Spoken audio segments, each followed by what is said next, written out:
The Mosley Show, off and running on this Thursday. We're getting ready for a big football weekend. Tomorrow, we'll have a ton of that. We got big-time guest today. Grayson Grundhoefer joins us from Sikkim 365. We appreciate those folks are really have been supportive of the Mosley Show and been promoting it heavily, and so that's exciting. Grayson will be by at 2 o'clock today. We had Chuck Cooperstein, voice of the Mavs, yesterday. Before that, we had Brad Sham. Before that, we had Barry Switzer. So you never know who might join the old Mosley Show. Brought to you by Central National Bank. All right, the YouTube show from 1 to 3 every day. Also tune in to our big time Baylor pregame football show coming up at let's see, what time is kickoff? 1 o'clock. 1 o'clock Saturday. And we'll be on KWTX. Actually, that may be during Scotty, help me on that one, because that might be during football, right? I don't know.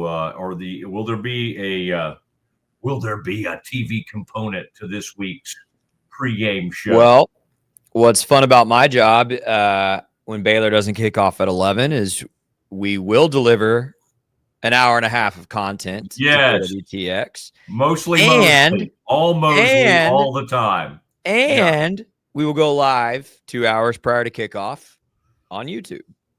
All right. Right here from where I sit on YouTube. This is good. Okay, that'll be great. And thank you, KWTX. Thank you, Scotty, for putting all that together. And I would hope, again, you sprinkle in some Mosley Show, because Lord knows the previews and the things we've done this week will get people excited. I do think Scotty and I have something in store for you today. Oh, man, when do we do all this? This is interesting. Let's call it 1:30 today. We're gonna do some things for you. Scotty has some things worked up for this, but we're gonna kind of put the Bears in context of where they are, not just like record-wise, but kind of in the big picture of like where this program is headed football-wise in the context of the other Big 12 teams and other programs. Who's ascending? Who's flatlining? Who's headed the wrong direction over the past couple of seasons? Boy, just last season, kind of seemed like the Bears were trickling up and thought they might catch that wave this season. And I mean, who knows? If they go out and beat Cincinnati, a ranked team, then, they're 5-3, and then we're kind of having a different discussion next week. Right now, it doesn't feel that great. Right now, it feels like there's a pretty good chance they're going to be 4-4, and we're going to be talking about, can they get to, are we sure they're going to get bowl eligible? And that's not a conversation you want to be having every season, all right? A lot of schools that have that conversation end up making changes, and that's happening all over. So we'll have a lot of that. Scotty, I really wanted to today, I really thought that, between the fact that Baylor's VJ Edgecombe had one of the performances of the ages yesterday, he scores 34 in a Sixers comeback victory over Boston. I just kind of thought, well, that's a great place to start. Or Cooper Flagg's debut and Wemby ruining it, Victor Wembanyama just going crazy, having one of the most incredible NBA games I've ever witnessed. Just pure dominance. It historical. Those are the things that I wanted to lead off today. I love the NBA. Gosh, I think Scotty does too. It worries me. Scotty, we get here, it's World Series time. Scotty has put it out there. He's not much of a baseball man. I would like to think that Scotty did grow up with a little love of the NBA in the shadows of the American Airlines Center where he grew up, hopefully loving Dirk and then Luka, and now trying to process who these Mavs are. I'll tell you who they were last night. They were a team that, there's going to be tall. Look how big they are. They're going to be great on defense. Oh, you think Wembanyama cares about that? You think the 7'5" Frenchman gives a rip how many tall players the Mavs have on their team? One of the great displays in the history of the NBA. I mean, it was a man on fire, a Frenchman on fire. And it was one of the dangest things I've ever seen. And, we could have a discussion. I mean, VJ Edgecombe's going to become the best Baylor player ever, as far as the best NBA player Baylor's ever produced. I mean, let's put it that way. I'm sorry, Vinny. Love you. Keontae, anybody else who might lay claim. Terry Teagle, love you out there listening on the stream right now. Hello, Terry. We know you're out there. I think Terry's in the Houston area these days. The man's from East Texas. But what a legend. And he had a really good NBA career.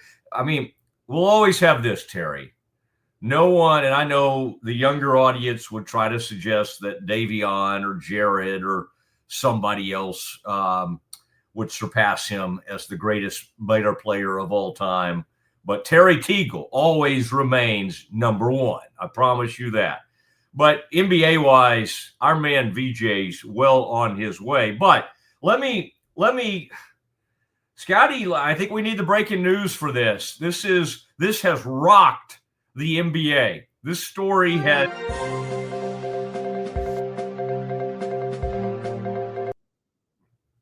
Scotty, bring yourself in. Let yourself in the deal here, because I never like to go too long without introducing you to our audience. And I know, Scotty, you're like, oh, on this other show or this other show. This is the main show where people get to see Scotty for the first time. Look at him. He's got backwards.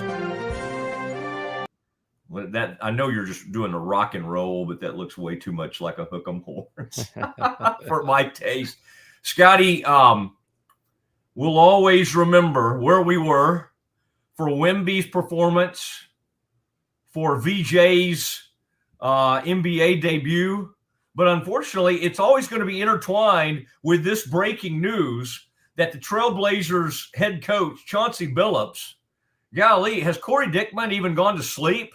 Has he? I mean, I guess the story came out this morning. I haven't seen him in the building today. Well, he might be mourning. Yeah, this is crazy because the Trailblazers kind of have an interesting team this year. And, of course, they got Dame back. He'll be back at some point when he's back from that injury. Trailblazers coach Chauncey Billups, and the reason I brought up Corey Dickman, he spent time in the Great Northwest. He's a Trailblazers fan, and he does like a Trailblazers podcast.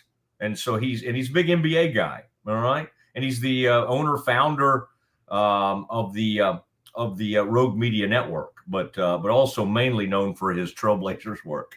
Trailblazers coach Chauncey Billups and Miami Heat guard Terry Rozier have been arrested as part of a wide-ranging investigations related to illegal sports betting and rigged poker games backed by the mafia. Golly. I mean, Scotty, should we play like the Sopranos theme song? I mean, I think sometimes in this country we think, mafia, the Gambino, that was scary. The Corleone family from back in the day from the old country. We kind of think that stuff's kind of gone away for the most part. They're still out there. The mafia, still getting it done. And, I mean, mind-boggling, they said, according to the FBI director, Kash Patel. He was, and by the way, Cash and some of all these people were standing up there. Some of these folks need a win. They need a win. They need some arrests to be made. Rozier was arrested Thursday morning at a hotel in Orlando. I mean, Rozier did not play in the game last night, but he's on an NBA team still. He's on a deal. He's in like the final year of a 4-year deal that netted him like $96 million. Scotty, what are they doing?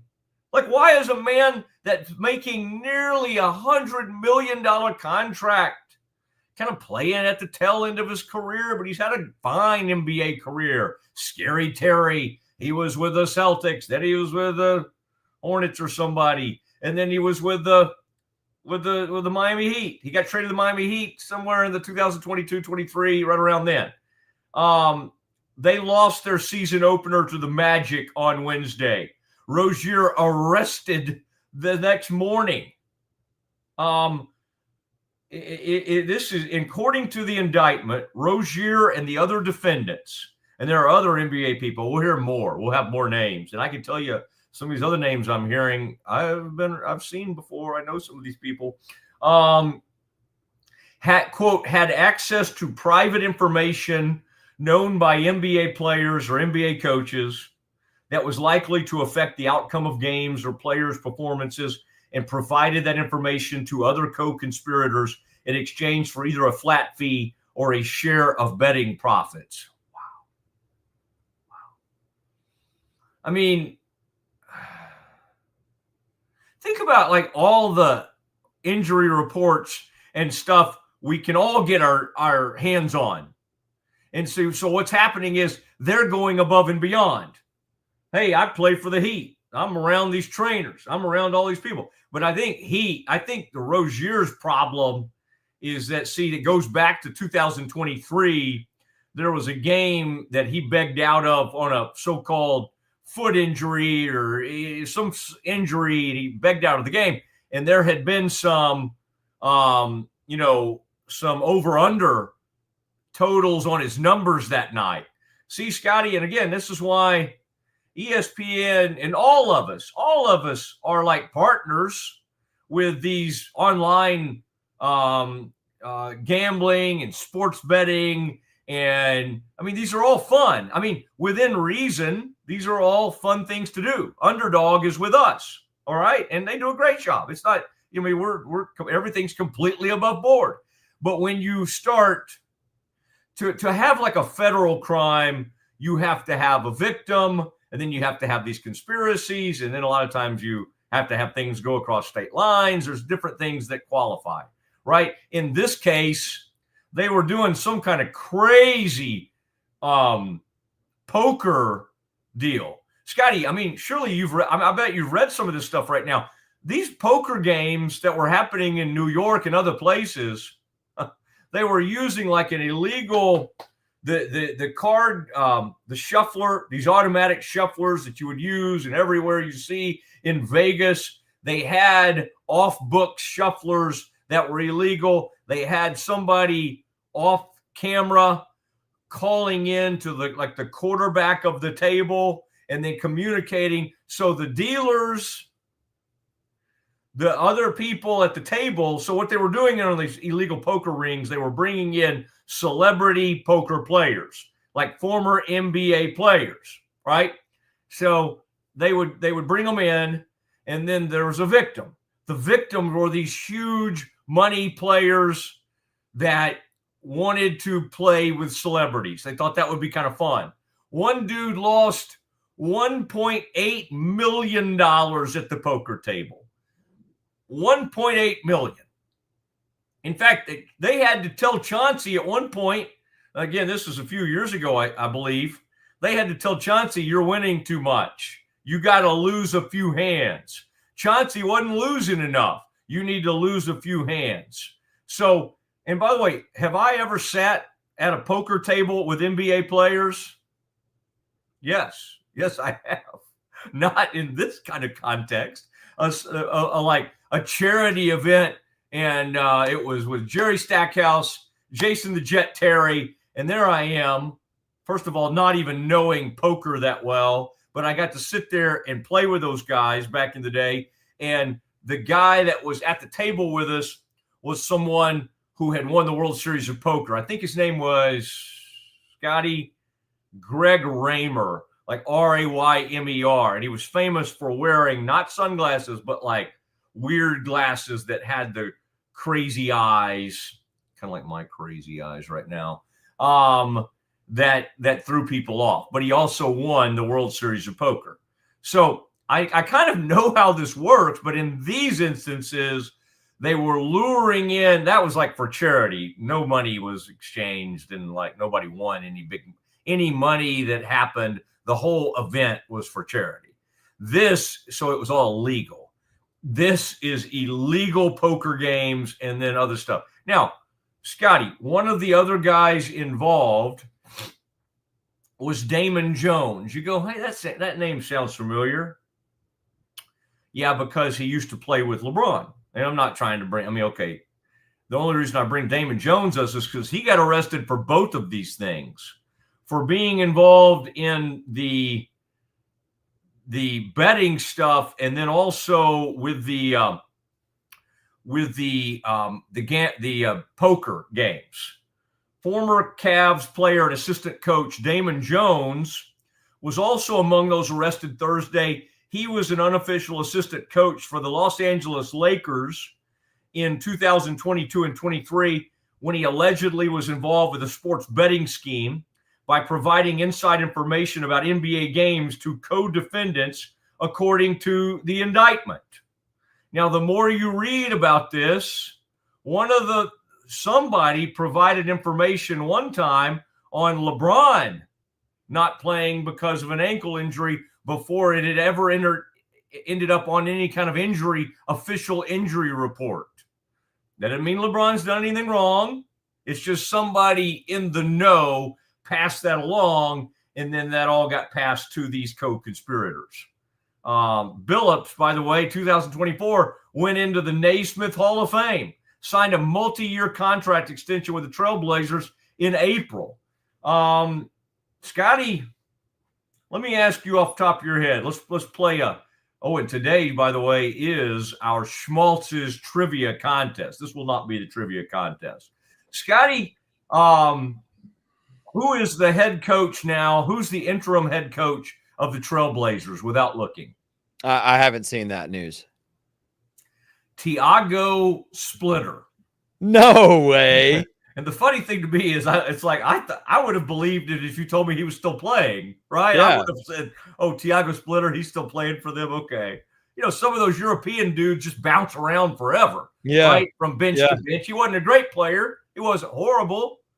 He might have played for the Spurs at some point. He bounced around, might have played for the Trailblazers but Tiago Splitter now takes over on the bench. Okay. Think about the courtside fans sitting behind Tiago Splitter. Isn't he 7 feet? He stands up the entire game now. That's going to be fun. You're right behind Tiago Splitter. So he takes over for the Trailblazers. But I was going to tell you, Scotty, you'll like this. Damon Jones, or did I say Damon Evans? Damon Jones. The guy that was arrested, who used to play with LeBron at Cleveland and then was kind of an unofficial assistant coach. By the way, Scotty, can you be does that sound kind of shadowy that you can be an unofficial assistant coach? I thought you had to either be a coach or not a coach. Isn't Tim Duncan an unofficial assistant coach for the Spurs? He may be I don't know. At one point he was going to be really big time, and then I read a feature on him a couple years ago that he was in the building working with the post players, doing player personnel things. But maybe he just had an official role. I don't know. I don't know. But Jones. Oh, you'll like this, Scotty. So it is Jones, Damon Jones. He was a Cavs assistant from 2016 to 2018. Here's where I used to see him. He would show up at Cowboys games, and I was like, and I'd look at him and go, I know that guy. And then it dawned on me, and I put it together. I'm like, that's the guy who used to play with LeBron. He was really close friends, and this guy didn't have a lot of friends. This guy was weird, and he didn't have a lot of great friends across the NFL because he was so strange, and he had erratic behavior. But he was a great player, and he's in the Pro Football Hall of Fame, and that would be Terrell Owens. And I'll never forget, after one game, Terrell Owens, in front of all the reporters, went after me, and he's like, I heard what you said, Matt Mosley. It did this whole thing. And the reason I remember all this really vividly is as we went out of that deal after he called me out, and he's looking at me, and he's doing his shoulders, and he said to me, I was looking at him, and I was like, hey, if you want to talk, I'm happy to talk. I didn't want it to appear that after being called out, I wasn't trying to confront him let's fight. I was just simply like, hey, I'm here. What's your issue here? And T.O. was saying to me, what you going to do, chump? what you going to do, chump? Like hollering that at me down the tunnel. And I mean, think about me. This of course was 15 years ago. I'm thinner.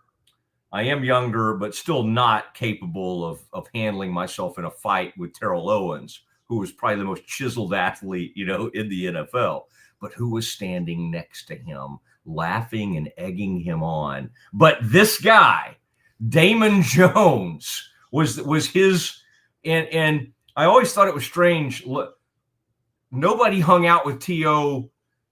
from the Cowboys for the most part. He didn't really have friends, but he would have these guys kind of come in from wherever. He would always want to go try to see Kobe after games. I would see him after Lakers games. And then I would see there was an old quarterback for UCLA, and he was a lefty. And I think the Bears took him in the draft, and his name was Cade McNown. Do you remember this player? I He's do. a pretty good lefty quarterback. For some reason, he was real close friends with T.O. So T.O. had he just had very interesting random friends. You go, oh, Matt, maybe quite the roster. Yeah, maybe he played with Cade McNown. No. Cade McNown played at UCLA. I don't know. I don't know how they became friends, but they became friends. This is a major problem in the NBA. Shocking, Scotty, that both college and NBA would have trouble with this when you start doing all these partnerships and like name arenas and do all your. I mean, like, they are partners with all of these betting sites. ESPN has generally, during a lot of their talks, on the bottom scroll, it'll say ESPN Bet. They have a whole huge new, sort of a thing that has to do with sports betting. It's called ESPN Bet. Now, somebody noticed, Scotty, today, as they're talking about this crazy breaking news story, they suddenly took that ESPN Bet thing off the banner. Kind of like this. If there was if there was someone who robbed a bank and I suddenly went, yeah. Yeah. No, that was hilarious, Matt. Well, and that's probably the number one reaction I've seen to this story on social media is people pointing out the hypocrisy, if you want to call it that, of all these outlets reporting this scandal about gambling, and yet all these outlets aggressively advertising for casinos, sports gambling websites. ESPN started their own. I mean, it really, our sports culture has become so saturated, and this practice of player prop betting, I know that's not what Chauncey exactly got into, but others have gotten in trouble for this. Yeah. It's become so saturated in how we consume sports. I'm not allowed to say it's gambling because it's technically gaming. It's technically different, but we're gonna run an ad for Underdog later today. Yeah. It's an interesting place we're in as a culture. That something is so normalized and yet can lead to so much trouble if you're in a position of authority and power in sports. Although alcohol can lead to so much trouble, and it's not fact, like and does, and does all the time. Yeah. Those advertisements and everything on that front. But you're right, this has become far more pervasive in culture. But to me, just so dumb. Like, I do have a heart. It's like people that have addiction issues with gambling or alcohol or anything. I mean, that's horrible. That's tough. And I'm glad there are places you can get help for this. But these people who get involved with, like, I understand all these shadowy people trying to take shortcuts and these co-conspirators and all. I mean, it's crime. It's crime. They're going to try to but what's scary is, I mean, you're getting Rozier, who's already making $23 million a year to do this stuff so that you can grease his palm with like $30,000 or something. Really? I mean, it's amazing. And again, crime, there are people that make a ton of money and still get involved in whether it be drugs or selling drugs or smuggling things. We've seen it for years. There were great athletes in the 80s, and they were all snorting anything they could find. Now, the real crime was not the snorting. It was some of these people who were trying to like be drug traffickers or whatever. But I mean, this is getting out of hand. And I think sometimes, to put in context, you're like, well, wait, we've already had some arrests for this, and we've already had it happen at the collegiate level. So tell me what's new about this. Well, this isn't John Tate Porter. This isn't sort of fairly low-level NBA players. Rozier at one point was playing in the NBA Finals for the Celtics, at least the Eastern Conference Finals. I'm trying to remember, but he was on some of those teams that were still pretty good, with Marcus Smart, some of those guys, and maybe a young Tatum and Brown when they arrived. But so he's not small potatoes. And the other thing is, we're talking about a sitting head coach. I mean, we've seen maybe head coaches arrested for DUI, and who knows, over the years, maybe there have been some drug arrest or something. But dang, really?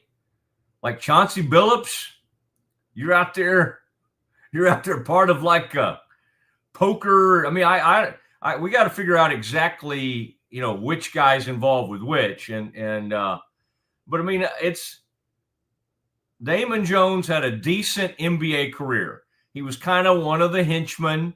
He was kind of one of the pips to LeBron's Cleveland teams. And then he had a decent little coaching career.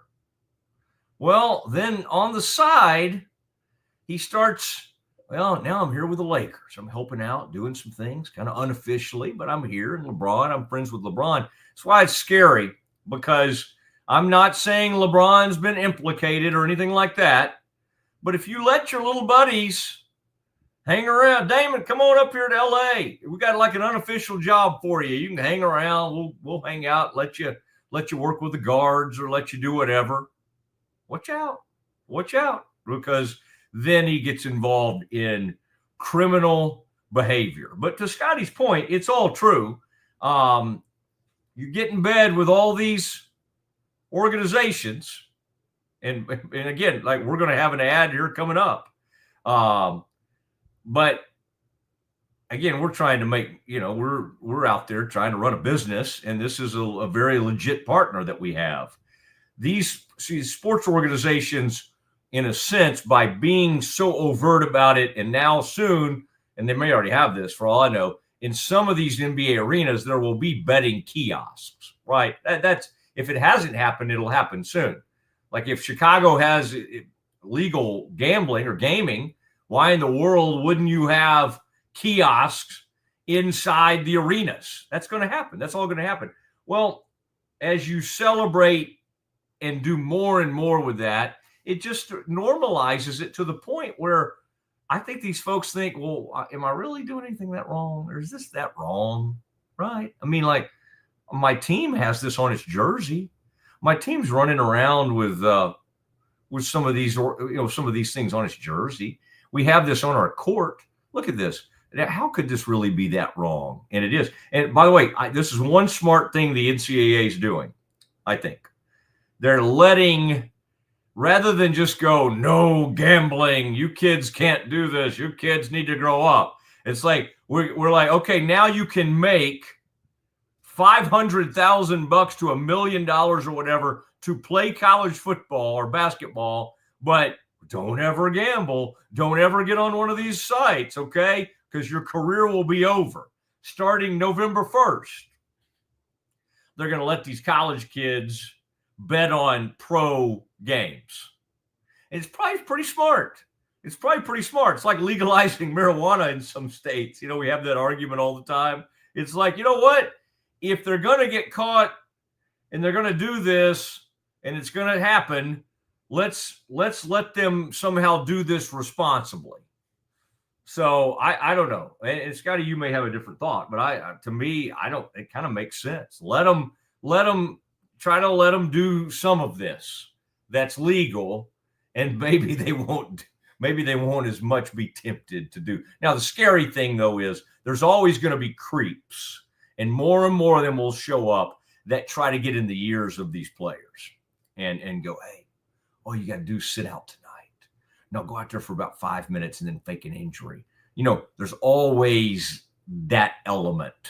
And that's always been there, by the way. But it seems to be creeping back in more and more of it. All right, Scotty, we've got major guests coming up at 2. You and I think, have an excellent discussion on the Baylor Bears coming up in the context of where is this program in relation to a lot of these other programs in the Big 12 we discuss next. If you want the best for your body, you want Ascension Providence, the largest sports and orthopedics group in Central Texas. Using innovative and cutting-edge technology, we're able to understand your body better than ever, delivering treatment with precision. And with our fellowship-trained and board-certified doctors, you'll receive excellent care. Work with a team dedicated to your health, wellness, and safety. So you can perform. At your best. Ascension Providence, caring for Texas families for over 120 years. Bubble wasn't here. I don't know what people would be doing, like making PowerPoints or something. I love that I can sit down and build something the way that I think it should be built. Bubble turns ideas into fully scalable apps. Try Bubble today. At Covers & All, we've revolutionized protective solutions with cutting-edge, customizable covers, tarps, and curtains. We deliver premier protection at affordable prices and express shipping. Visit coversandall.com today for the perfect fit, guaranteed to last. Better sleep, inspired by nature. Your back, hips, and shoulders will fall into perfect alignment in any position, meaning that you get deeper, more comfortable rest. Visit ecoterrabeds.com. Cleanse your body of accumulated toxins and embark on your wellness journey at your own pace. At Global Healing, we provide premium supplements to help your body heal naturally. Start your healing journey today at globalhealing.com and organichemp.com. Relax with Hemp Delicious. Organically grown hemp, massively blended with delicious organic herbs, responsibly sourced for their holistic benefits. Each sip offers calming, antioxidant-rich wellness. Brewed just for you. Sip the calm with Hemp Delicious. Is your Mac running slow? Mac Booster 8 is your all-in-one solution to clean up 20 types of junk files. Get your Mac running like new again with Mac Booster 8. Visit macboost.net today. I know you're gonna love this Kodak Dot Plus printer. You guys just connect it to your smartphone. I can assure you, you are going to love this printer as much as my family has. You guys have to check it out for yourself. At Mapiful, we believe in celebrating your journey. Our unique personalized products are designed to boost your confidence. From custom home decor to meaningful gifts, we help you cherish the memories that make you who you are. Visit mapiful.com and start celebrating your story today. Streamline event and appointment booking with Amelia's sleek, modern, and fully customizable booking forms. WPAmelia.com. That's WPAMELIA.com. Amelia. Nalgene Outdoor has been your trusted companion, fueling adventures and helping protect the planet. We're committed to reducing waste, improving access to clean water, and providing simple, safe, and sustainable products for you and your family. NALGENE.com. A house is a property, but we live in homes. Home sweet home. Homes where the heart is. We aim to deliver the best home buying and selling experience so you can spend less time real estating and more time living. WhyPersonalLoans.com. Request a loan anytime. Our partners can offer loans up to $35,000 with varying rates and terms. Review your loan offer with no obligation and decide what works for you. Visit PersonalLoans.com today. This is what $500,000 in a duffel bag looks like. Actually not real. That's because it's actually prop money. It looks realistic from a distance, but up close you can see it says for motion picture purposes. Visit PropMoney.com today to get your money seen or money shot right with Prop Money Inc. With San, owning iconic furniture no longer requires paying a premium. With over 15,000 satisfied customers worldwide, we've proven that high-quality furniture doesn't have to come with a high price tag. Explore our collection today at san.com. The U-Like Air 3, launched in 2023, ushers in a new era of sapphire ice cooling technology, offering nearly painless hair reduction in just 3 weeks. That's ULIKE.com.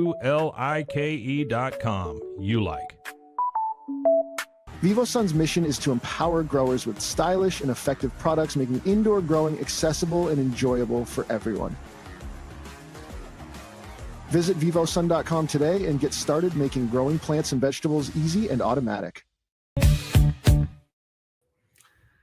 is the Matt Mosley Show, and we've got Grayson Grundhoefer coming up at 2 o'clock. And man, it's so much going on. And last night we had the unbelievable, we've been talking about this NBA arrest story, but also that VJ Edgecombe situation last night was great to watch. 34 points. Scotty, I was very nervous that he was going to, he missed 2 late free throws with like 9 seconds left after having 34. And I thought, please don't be the reason they lose the game. And he actually played great defense on that final possession, and they beat the Celtics. But that was a lot of fun. And Scotty, I did see this that I thought was kind of amazing. Baylor has not on the opening day rosters. Baylor has 9 players on opening day rosters. The Jayhawks 11, Arizona 14. One of the best teams in the conference, Texas Tech Red Raiders. Scotty, would you like to guess? Texas Tech Red Raiders right now sitting there, one of the top teams in the country, and maybe some people have them second behind Houston in the conference or third behind, Houston and BYU. Well, ask me the question one more time. I was That's okay. Texas Tech. How many players from Texas Tech are on opening day NBA rosters? 1. 0. Isn't that amazing? And BYU only has 1. Now that's 1. That's 1. More to come. I sent off a snarky tweet about this yesterday, and some guy idiotically responded because I tweeted like BYU and Tech be like, and it was like I was like laughing at them. Yeah. Some idiot Tech guy replied, "Hang a banner then." Yeah. To which I retweeted with a photo of Baylor's national championship banner and said, "We sure did. How about you?" Nice. No, listen, you can respond to my smack talk all you want, but when you say hang a banner to a program that in the last 5 years has literally hung a banner, you've failed. You have failed the social media game, I think. I think that's accurate. Okay, Scotty. So Grayson with us at 2. Man, I want to do this. Something you and I've been talking about off air is where Baylor is right now in relation to the rest of the Big 12 and these Big 12 schools. And I also want to do this in the context of seeing so many of these schools right now across the country. The SEC, we see it a lot in the SEC. We saw it in the Big Ten with Penn State. There are firings happening and firings happening soon.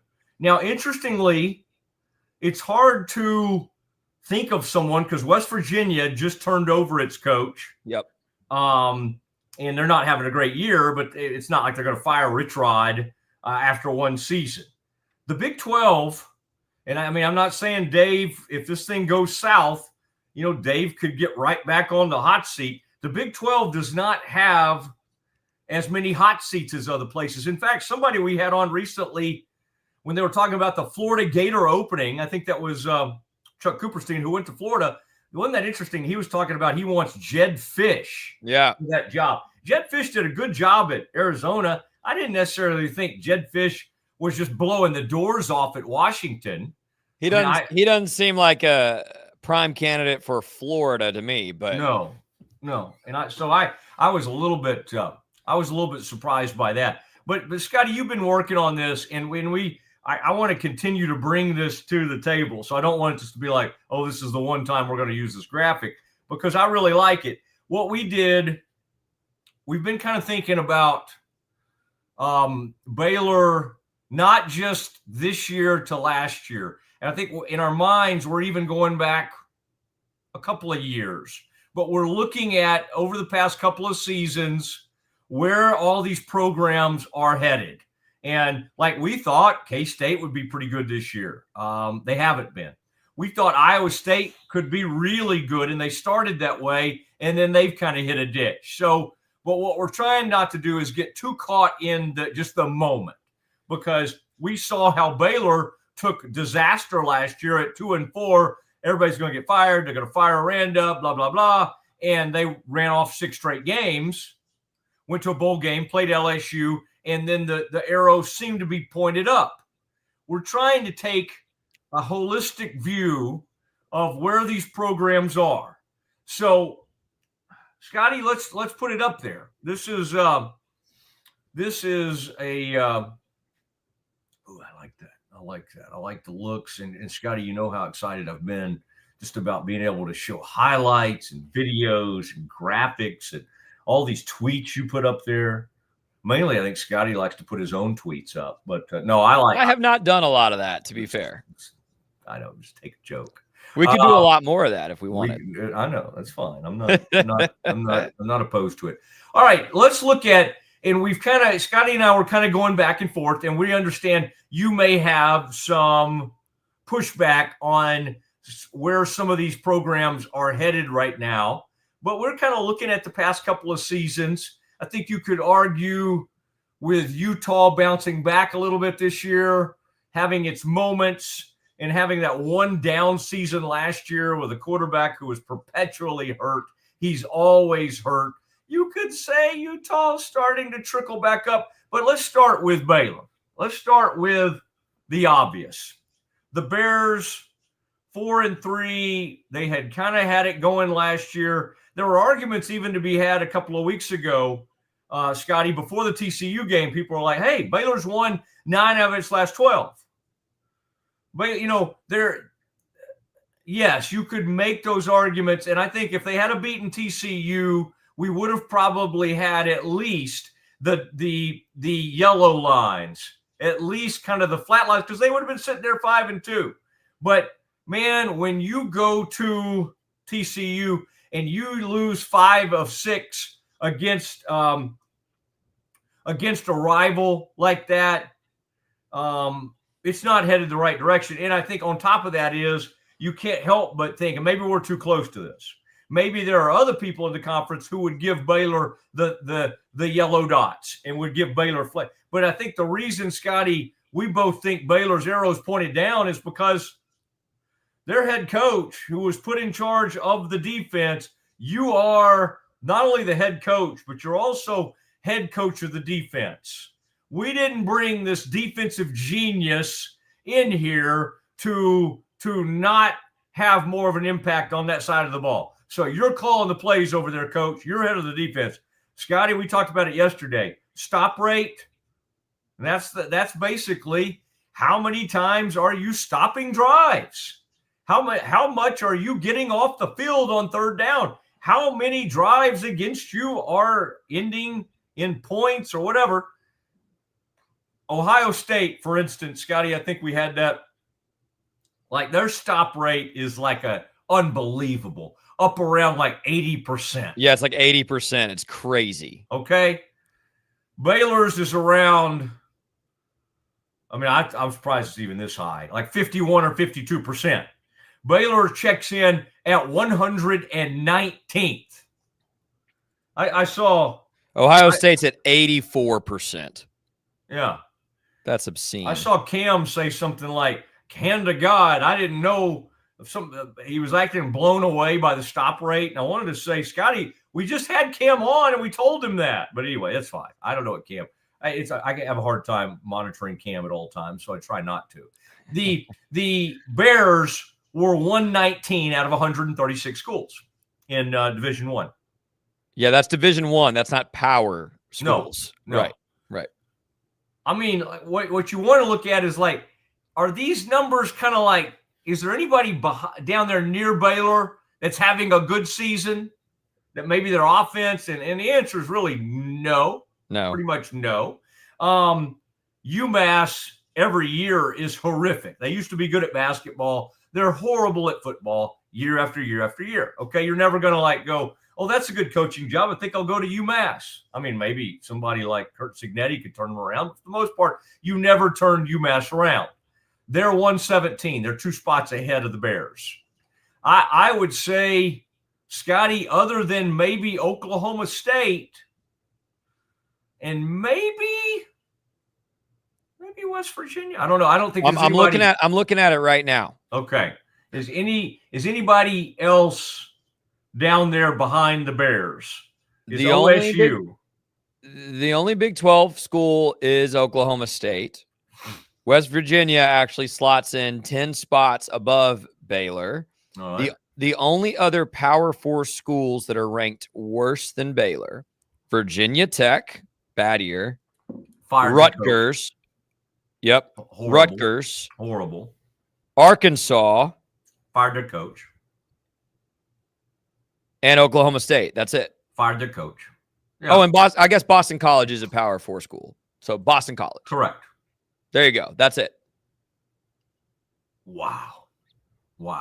So that sets it up with why we think Baylor is descending as a program right now. Now, could they get hot and change that? Sure.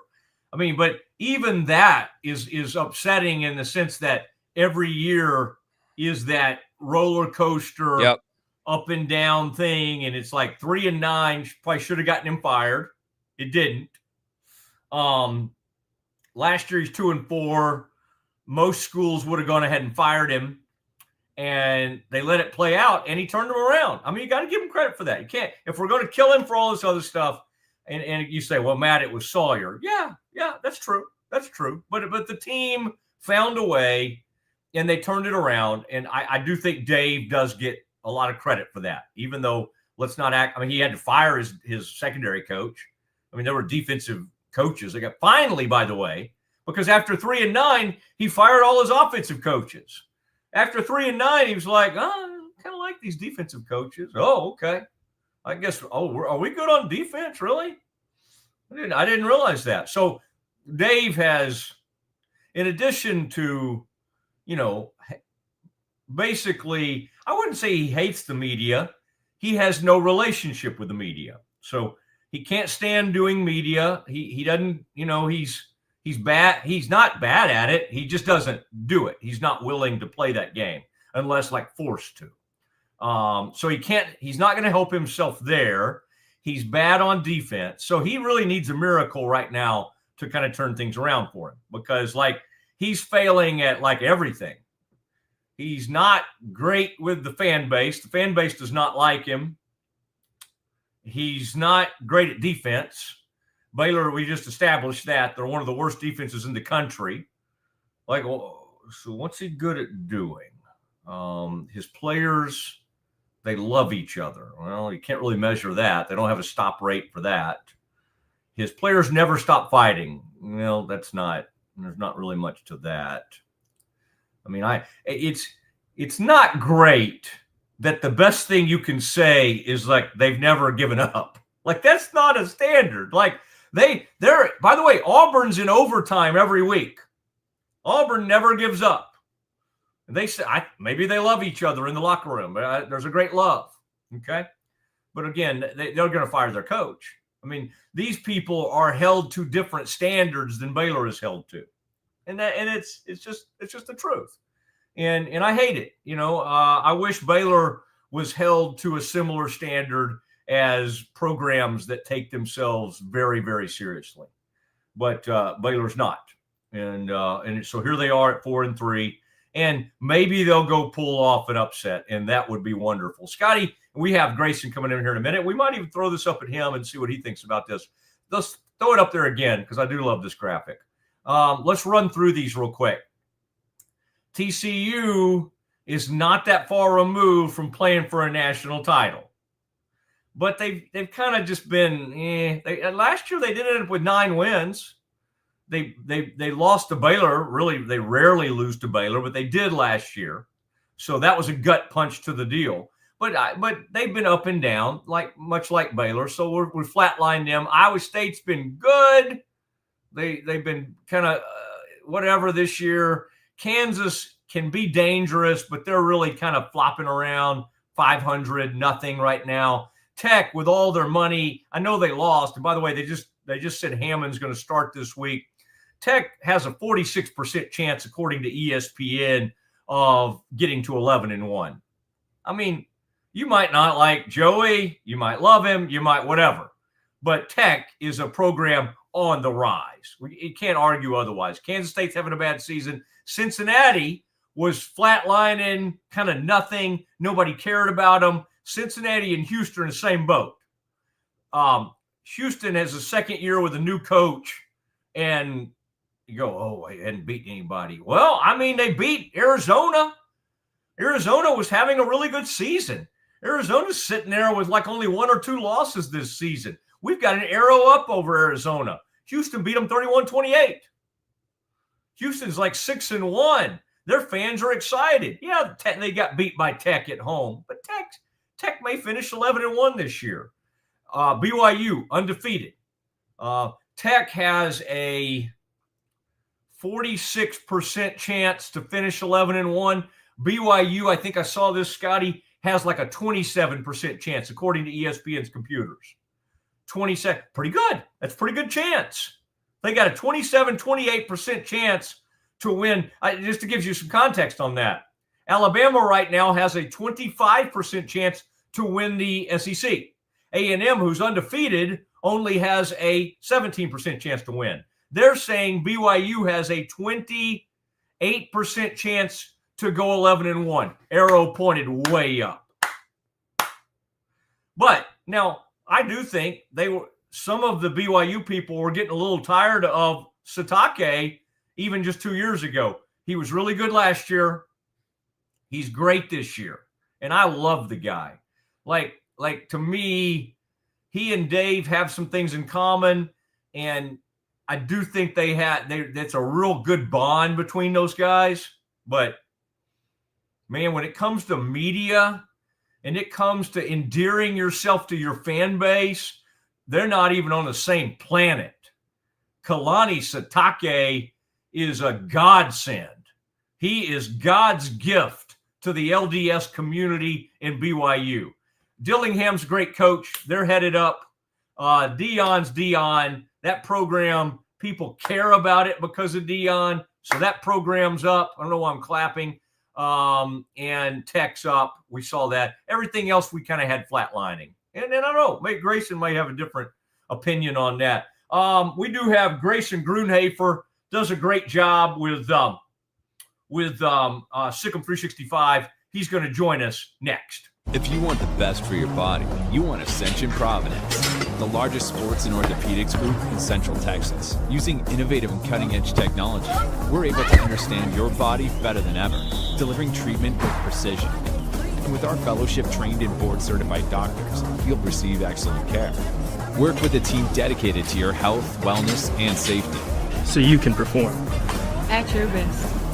Ascension Providence, caring for Texas families for over 120 years. Drive in the fall at Allen Samuels Dodge Chrysler Jeep Ram in Waco. Huge savings and the best selection in Central Texas. From powerful Ram trucks, Motor Trend's Truck of the Year, to adventure-ready Jeeps and stylish new Dodges, we've got the right ride for you. Upgrading, downsizing, or buying your very first vehicle, Allen Samuels has you covered with friendly service and deals that make driving fun. Don't miss the Drive in the Fall event, only at Allen Samuels. Come by, let's be friends. When Central National Bank decided to partner with Baylor women's basketball, we didn't know exactly what that partnership would look like. What brings you into the bank today? For the last couple of months, I've been noticing a charge on my account, and I would like to block it. I see. So you have a charge? Yes. And you'd like to block it? Yes. I think you should take the charge. What? Yeah, I definitely think you should take the charge. I don't think you understand. Sometimes you just have to take one for the team. Is there a manager available? We love that Coach Colin is all about the team. Once we get the vocabulary down, the sky's the limit. Central National Bank, proud partner of Baylor Athletics and Baylor Women's Basketball. I have Mac Rhodes, Director of Baylor Athletics, on the phone. Mac, can you tell Peggy why she should take the charge? Of course she should take the charge. Wait, are you at the bank again? And who is Peggy?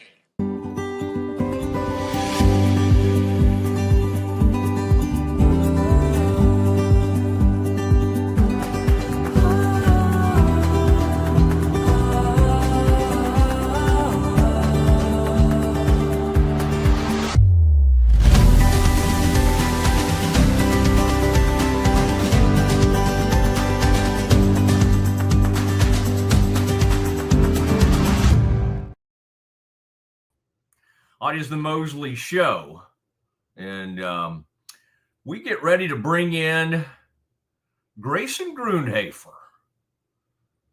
Oh, there he is. I mean, he's come in from playing some hoops. He's got in a workout, probably got in a long run earlier today. You never know what Grayson. Scotty, can we flash something up there to ask Grayson about? And I'm talking about maybe a recent Grayson performance that we need to ask him about. We may do that.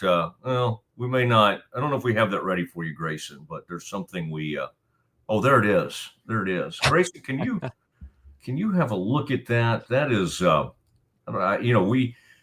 know how much research I do. And, my goodness. You've been spending too much time talking to Ashley Hodge. I do not know that name. That name is not familiar to me. Wow. Those are some big time numbers. And in fact, if I could just click on right now, I would click on the watch the highlight reel. Is this has Rec League been going pretty well lately? What's happening here? Yeah, I mean, my wife and I are expecting a kid here in a few months. And so I've been playing a lot of basketball. It's probably going to be the last time that I play in a rec league for some time. And so, yeah, just actually finished off back-to-back championships. It's in a lifetime league, so just at my gym. But yeah, been playing pretty well. It's been nice. At 32, still got it. Boy, I love that. Should we go, Scotty, straight to VJ highlights, straight from Grayson? I wish we could get Grayson. I bet Grayson has a really good 3-point. Now, what is your game? Are you a slasher, or do you like to shoot the three, or a little bit of everything? I would say I have a surprising game. I kind of am more of a slasher for sure, but I also play really well in the post pass. I'm kind of a little bit crafty. I shoot left-handed, but I am right-handed, so kind of can finish on both sides a little bit, which is a little confusing. And then like in that game, I think I only made like 6 threes, which when you score that, like scoring that many points, 6 threes really isn't that many. But it was a fun one for sure. I've had a couple good ones. It's been nice getting back into it and playing in games like that. And yeah, it's a lot of fun. Okay. My sources will hopefully give me some highlights for next time that we could actually show. And congrats on that is exciting. I mean, we've buried the lead here, but an arrival and do y'all know what did you say? You're having a boy. Yeah, we're having a boy. Our due date's March 5th. So somewhere in that range, we'll be expecting our first child. Well, this could interfere with March Madness. I'm just trying to think kind of what's going on right around then, like Big 12 tournament time. Yeah, a little bit, and that's totally fine. I don't have to do as much for basketball as I do for football. Yeah, so it's kind of good timing for me, honestly. Yeah. Well, congrats. It's very exciting news. How cool is that to see VJ last night? And of course, I've jumped the gun. I've already got him. He's going to be the best NBA player Baylor's ever produced. And they've had some really good ones, including the microwave Vinnie Johnson. But, you remember how – here we go. You remember how, like, Grayson deferential he was early in his time at Baylor, and it's like it took him a while to just kind of realized, okay, I can take over games. And you kind of had to almost urge him a little bit. Kind of wild that on a night when Embiid gives them nothing. That was the story. Oh, Embiid's going to play. We'll see what he does. He plays 20 minutes and scores 4 points. Maxey and VJ go crazy. I don't know. I watched it, and I watched a lot of the highlights with just such a sense of pride, just kind of like we got to see sort of the taking off point. And I mean, he'll have rough nights. Okay. He's not going to score 34 every game, but to see like how aggressive he was, look at him. That's exactly what we saw. I mean, against BYU or whoever they were playing at the time when he would take over those games, or Iowa State was when he just said, all right, I guess I need to go ahead and get this game. And he would start just going to the hole every time. What was that like for you, Grayson, watching VJ do it, especially against the Boston Celtics at their place? Man, I have so many thoughts on this just because there was a lot of conversation with this, like Charles Barkley and the guys were talking about kind of knocking, Scott Drew a little bit for, where was this from VJ Baylor? And watch Baylor saw this. Like, they saw what he could do. And also, like, I'll just say a couple things on maybe why it didn't work out. The team wasn't constructed very well for VJ to kind of shine and do the things that I think would have made him special. Specifically, Jeremy Roach not living up to his potential was a big thing that hurt them, and I think hurt VJ as well. Also, just say this. I mean, if you watch him in college, it's very clear that the pro game just fits where his game was at so much more. His ability in transition, his ability to get to the rim. I mean, you see it there. I mean, that kind of space doesn't exist in the college game. And so guys are going to have a much harder time keeping him out of the lane and trying to stay in front of him defensively because he's so fast, so athletic. But I think the biggest thing with him, and you're going to see it a little bit, I think also from Tunde Yesufu this year, he just played so dang hard during his time at Baylor. It didn't matter if they were losing by 20, losing by 30. He was always playing hard, just a constant motor. And that kind of work ethic, that kind of engine is what really makes a great pro basketball player. And I think he's got a really bright future ahead of him. I was really impressed. It's the third most ever by a rookie in their debut. I think it's the most in, I think like Wilt. You're looking at Wilt and then one other guy that was very, very old. He also passed Allen Iverson, 76ers rookie debut record. So a lot of really, really cool things from VJ. That wasn't the only game I was watching though, because I'm a huge Spurs fan. So I got to see Wemby just absolutely dominate the Mavericks. So it's just great to have basketball back. I can't wait for the Bears as well as they get their season started here really soon. I mean, it's coming up. Scotty, he's starting to cut out on me after that San Antonio admission. I'm not really hearing him that well. I opened with Wemby today. I mean, other than the NBA arrest, which are crazy. Yeah. But yeah, that's otherworldly. And it got to the point in that game where you could just tell when you go into an opposing arena and you hear that from the crowd. I mean, it used to be reserved for LeBron, maybe some of what Steph could do to you. But and then maybe now what Luka will do to them, but just that hushed kind of like those reactions of like, oh my gosh, like just, and you've seen bits and pieces of this from Wemby. It's not like, hey, this is the first time he's played well. He's had great games already for San Antonio, but to have been out for what, eight months, and then we're like, what's he doing? He's off at like a Buddhist, temple or doing some weird stuff in the off season. You're probably thinking to yourself, what's he up to? And like that right there, that's the MVP of the league. Like, I'm not saying he's going to play like that every night, but that level is absolute MVP level. And he made like really, I mean, Anthony Davis, Derek Lively, like good, solid NBA defenders. He made them look like little kids. So he really did. It was impressive. Like seeing what he could do off the dribble was impressive. And also just like his strength has changed. You can just see it. He's so much stronger. So yeah, that was just so much fun to see these NBA debuts. Baylor guys did really well. Davion Mitchell had a good performance to open his season. Tarian Prince played pretty well. So yeah, it was very good for, I think, Baylor basketball in general. All right. Back to football.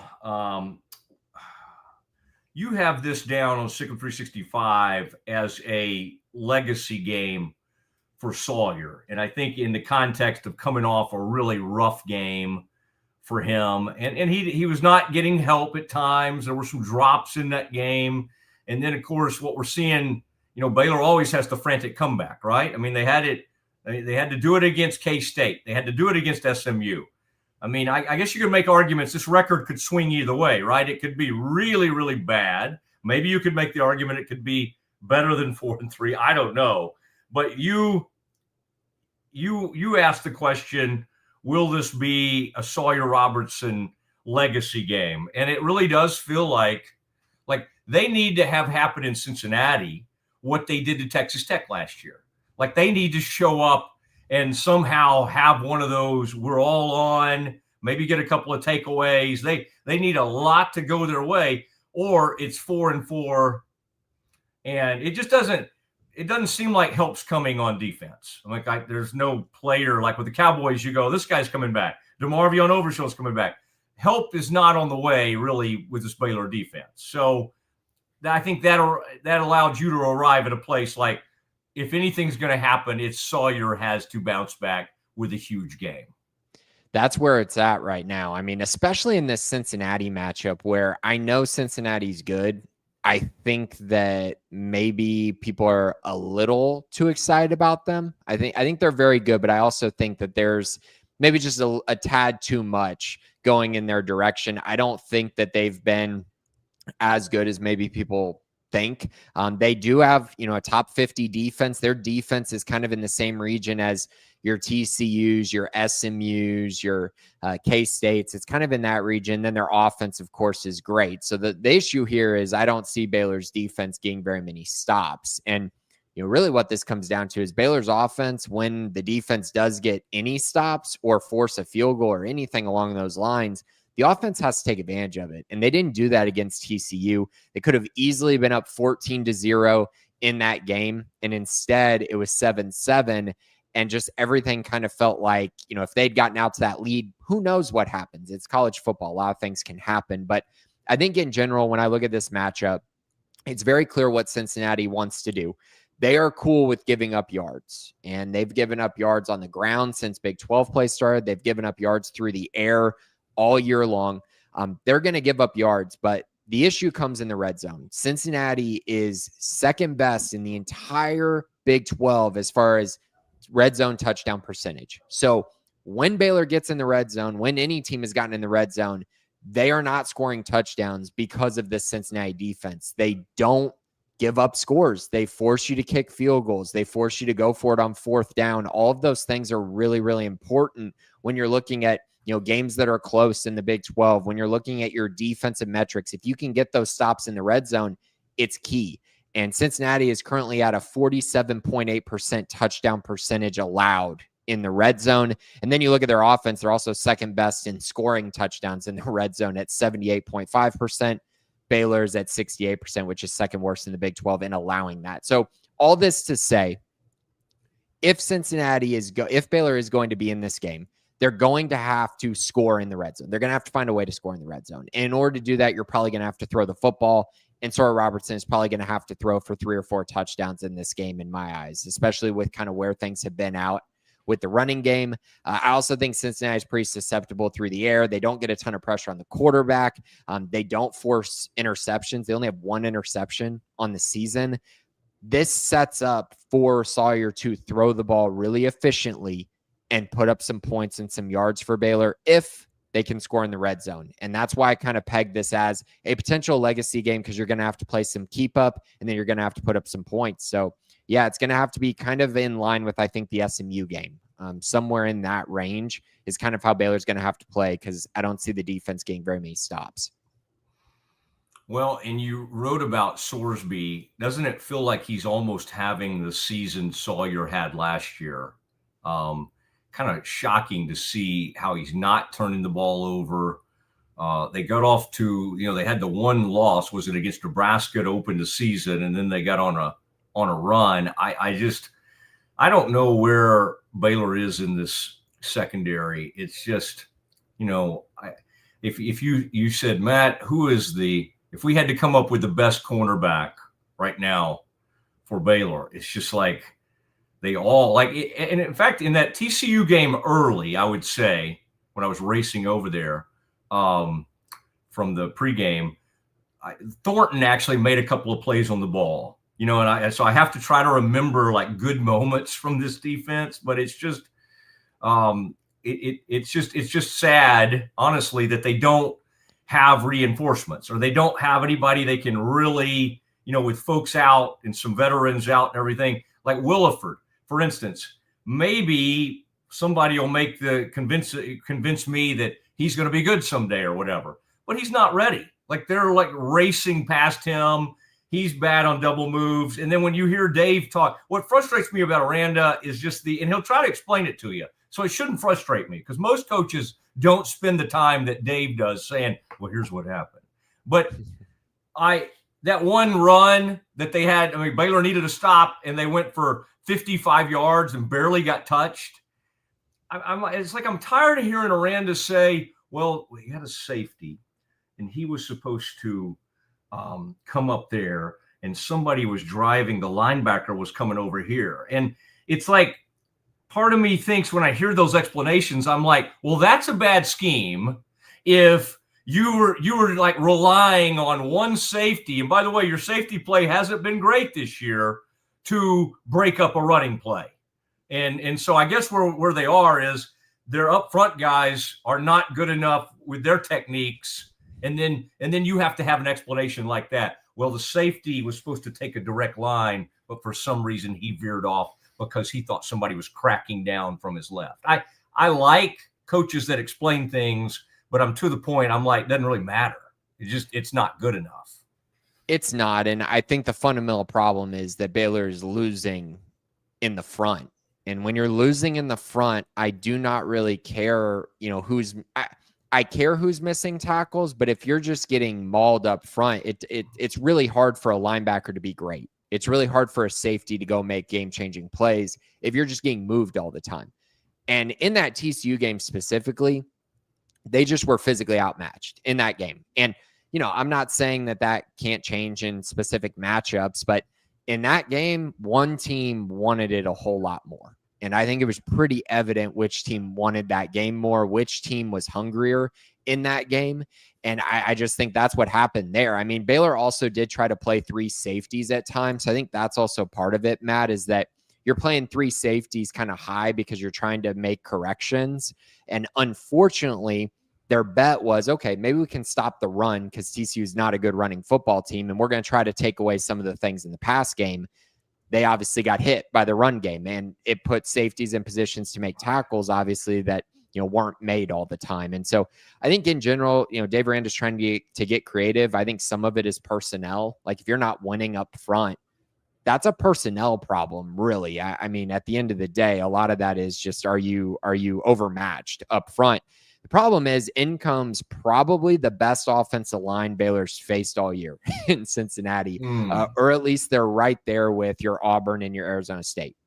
These are the three best offensive lines Baylor will face all year. Cincinnati's offensive line hasn't given up a sack, or I think they've given up 2 sacks all year, one in Big 12 play. Baylor is the worst pass rushing team in the Big 12 as far as actually getting sacks. And so you put that together, it's kind of like, okay, Sorsby's probably going to have a lot of time. They're going to be able to run the football. How are you going to get off the field here? And that is a big concern of mine. That's why you kind of feel like this is probably going to be a shootout, or Cincinnati's going to just kind of sit on the football if they get a lead. It's kind of both of those things coming together. But yeah, there's a lot to be worried about here. And that performance against TCU doesn't give you a lot to be excited about. So it's really just kind of going to come down to, can Baylor score enough in this game to make up for the deficiencies that we know they have on defense, and maybe catch a few lucky breaks. Maybe you're able to have like a 3 turnover game like the Arizona State game, for instance, that Baylor just kind of gave to Arizona State with those turnovers. Maybe you get lucky and have that, but this team hasn't really shown that they have the ability to force those. So it would kind of be just a complete flipping of what has happened all year long.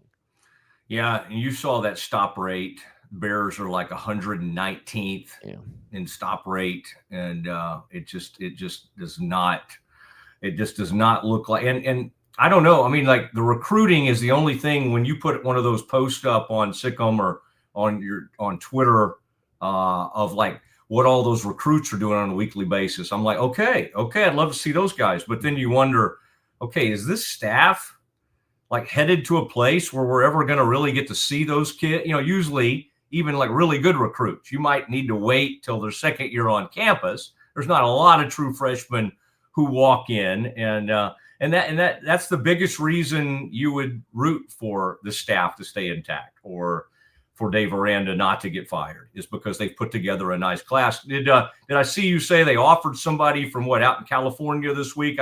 I noticed one of the Baylor coaches one of the Baylor personnel guys that does the dancing. Was there some activity on the recruiting front this week? They have put out some offers. They offered a JUCO kid out of Los Angeles. That's probably the one that you're referring to there. But yeah, I expect more momentum for Baylor on the recruiting trail. And it's kind of funny because, Baylor fans right now are kind of at a point where a lot of them are very frustrated with what's happening. But then you turn around and it's like, man, this recruiting class is like a top 25 recruiting class. Like, this is going to be a really good class for 2026.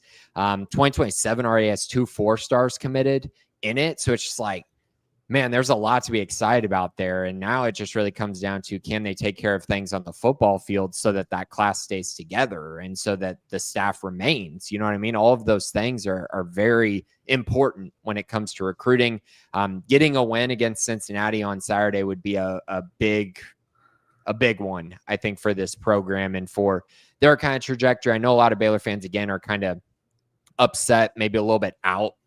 Some of them are just fully out, and, I can't really argue with you from what we've seen on the field, but I would also say there are reasons to look at and go, okay, well, if they can fix this, if they can win a close game here, if they can do, just some little things right, maybe they find a way to a decent record by the end of the season. Mm-hmm. Maybe they're retained and maybe they're able to continue this momentum on the recruiting trail, which right now is very palpable. I was trying to tell Scotty that I thought the homecoming crowd would be fine because Baylor homecoming, and it's a huge deal and people love the parade and coming back. He seems to think that's not going to be the case. It's obviously not a great opponent, which is what you want on homecoming. Although, I don't know, UCF may be ascending for all I know. They seem like they're doing okay or kind of hanging in there. Because, by the way, if this thing goes really south, that Houston game at the end could look really bad. Do you think even on a homecoming, Baylor fans are as upset as like there may be kind of a poor showing for that game coming up? I mean, if they lose to Cincinnati and you're sitting at 4-4, there's not a lot of excitement off of that. Yeah. So I mean, based on what we've seen from the crowds really since the Auburn game, I mean, the Arizona State game had a decent crowd, but the K-State game was pretty disappointing to see the crowd for that one. I think that Scotty's probably right about it. I think that it's probably going to be a much smaller crowd than most would anticipate for a homecoming matchup. But at the end of the day, I mean, Baylor just needs to find a way to win games. I know you want the crowd to be good and things like that, and I understand that. And, homecoming's a great opportunity for that. But I think this team needs to stack together some wins before the expectation can really be for there to be a great crowd. I think that's where things are at right now. Maybe if you're able to, even if you lose to Cincy, if you beat UCF on homecoming and you get a great chance to face another ranked team at home against Utah the next weekend, maybe then you're able to get a good crowd. But I think homecoming is very much up in the air at this point. All right. And Scotty, would you mind throwing that graphic up? I just wanted Grayson to take a peek at what we had done. Grayson, can you see that okay? Yeah. All right. Well, this is the PowerPoint time of the Mosley show. Now, I just wanted to throw this at you. We were kind of trying to work through of like looking not just on this season, but maybe a couple seasons back, a little bit more of a holistic thing on programs that are ascending, ones that are on the way down. Now, maybe we're too close to it, and the defense is so horrible for Baylor, and the loss is too fresh to TCU, but we do have the downward arrow for the Bears. I think the upward arrows are pretty easy to explain with what Tech's, they had the loss, but still a lot of people have them going 11-1. In the context of the whole conference right now, you think it's fair to have Baylor with a downward trajectory? And do you see anything else that jumps out at you? Like, is there any of those programs that you would not have the flat line? Like, would you have Utah maybe pointed upward, or is there anything you disagree with there?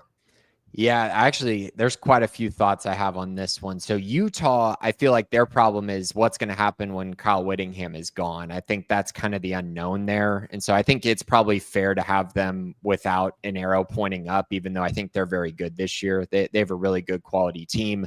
BYU, yeah, I agree with that one. I think, some of the ones I'm looking at here, Arizona, I don't really see an arrow pointing up for Arizona. If you want to say they're kind of just, even baseline, like everything's just that yellow line, I think that would make sense, but I'm not really sure I see an ascending program there. I don't know that they have a bunch of juice from this year, even though they've been more competitive than I guess I thought they would be. I still think by the end of the year, you're probably looking at a team that's, more like a 6-6 type team, which is better than last year, but I don't know that that's really saying much. K-State is an interesting one. I think recruiting wise, I can see the downward arrow there, but I also think that as we go forward in the end of the year here, I think they're going to beat some good teams. And I think they're going to be a frustrating one for teams to have to play. I just think they're far different than they were at the beginning of the year. And we saw it with the Baylor game. They really should have won that game against Baylor. They just weren't able to close it out. They beat up on TCU pretty badly in Manhattan. I think this weekend, I think they're actually going to beat Kansas, who I think actually has the downward arrow more so than K-State does. That Kansas defense is so bad, and they're not Baylor level bad, but pretty close. And so I do think that they might take some lumps by the end of the year. And, I don't know that they're super happy with the fact that they're not having a great season this year.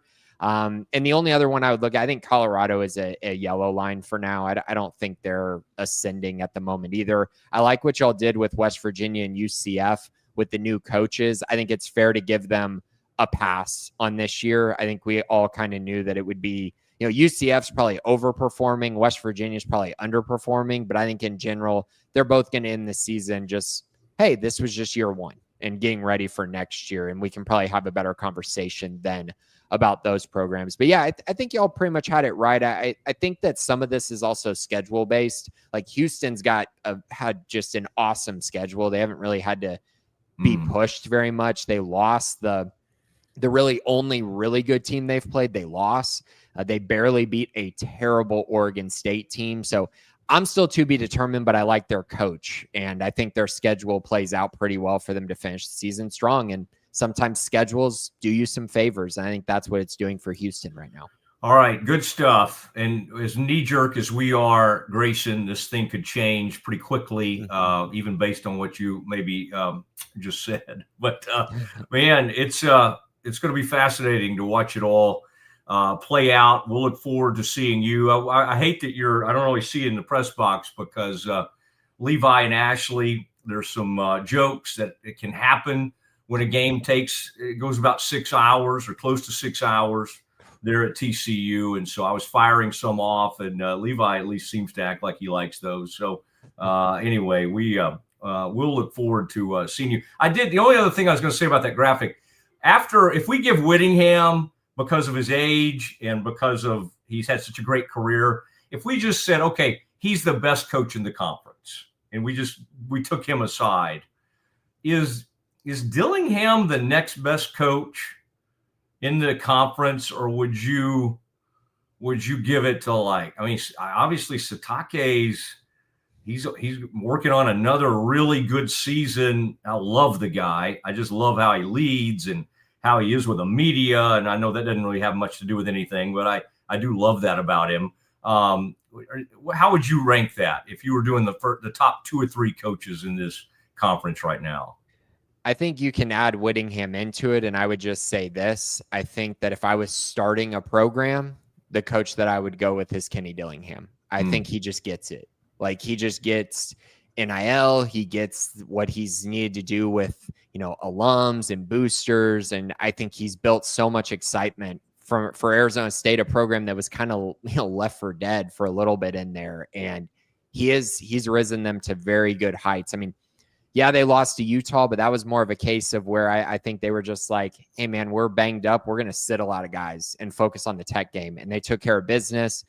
They won a close game against Baylor that, again, I think that's Baylor's game where you go, that probably should have been a win, and they just couldn't take care of business. But Dillingham's awesome. I think he's got really good culture there. I don't know if they're going to win the Big 12 this year. I think they still have some flaws, but at the end of the day, they control their own destiny now after being Texas Tech, and they're in a position once again to get back to Arlington. They were there last year, had a great performance in the college football playoff. I think his team plays really hard and responds for him, and I just think he understands college football right now. So if I was starting a program, that's probably who I would go with at the moment.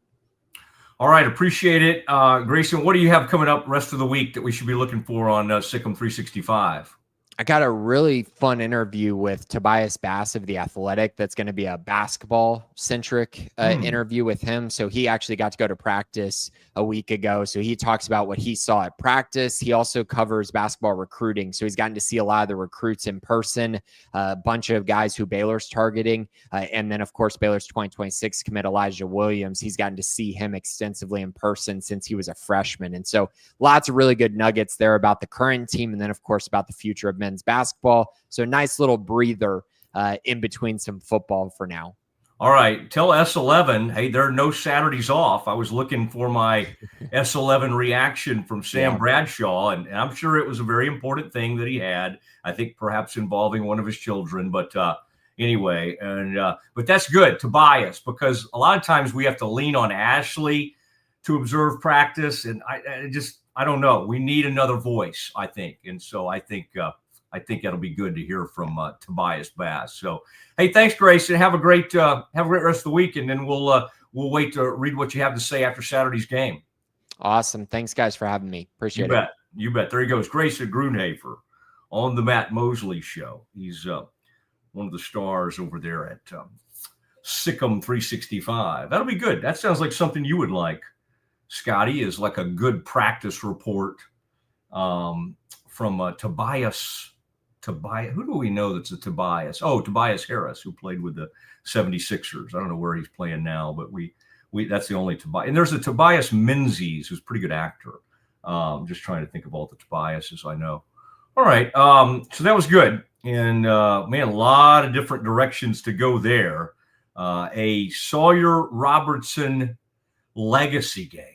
Very, very interesting. Tell you what we'll do, Scotty. Let's check in with Scott Drew from Big 12 Media Days and hear what he had to say about the Baylor basketball team. We'll do that next.